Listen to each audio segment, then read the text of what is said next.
यह एक बहुत पुरानी बात है। एक गांव में सूरजभान नाम का एक बहुत अच्छा इंसान हुआ करता था। उनकी एक पत्नी थी जिसका नाम कलावती था।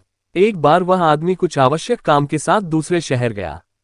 बाजार में भांति भांति की बिक्री की तस्वीरें थीं। एक बोलने वाला तोता भी था। तोते की खासियत ये थी कि जो कुछ भी उससे पूछा गया था उसका जवाब बिल्कुल मानवीय था। इसके अलावा उनकी यह भी विशेषता थी कि एक आदमी की अनुपस्थिति में जो घटनाएं उसके घर पर हुई वह उस व्यक्ति को भी बताएगा जब उसने पूछा था। कुछ दिनों बाद वो सज्जन विदेश चले गए। चलते फिरते उन्होंने तोते को अपनी पत्नी को अच्छी तरह से देखने के लिए पहुंचाया।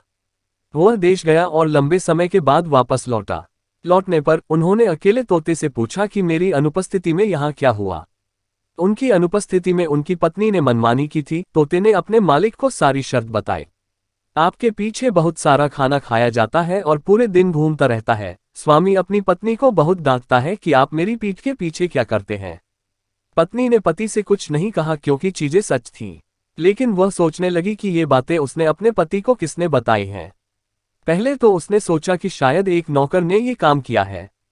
उसने एक नौकर को बुलाया और फटकार लगाई और पूछा कि सभी ने कसकर खाया और कहा कि हमने आपके पति से कुछ नहीं कहा है।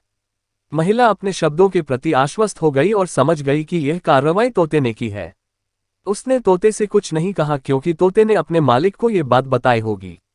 लेकिन वह इस चिंता में रहने लगी कि किसी तरह तोते को अपने मालिक का झूठ साबित करना और अपने प्रति अविश्वास और संदेह को दूर करना।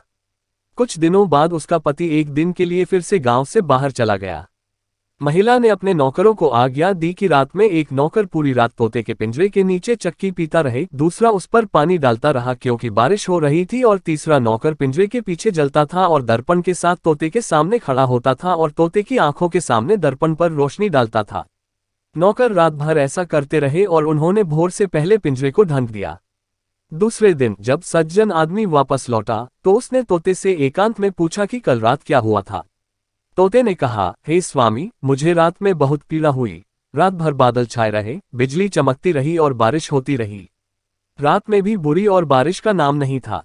तो आदमी ने सोचा कि यह तोता बिना सिर के बात करता है और उसने मेरी पत्नी के बारे में जो कुछ भी कहा वह बिल्कुल बकवास था।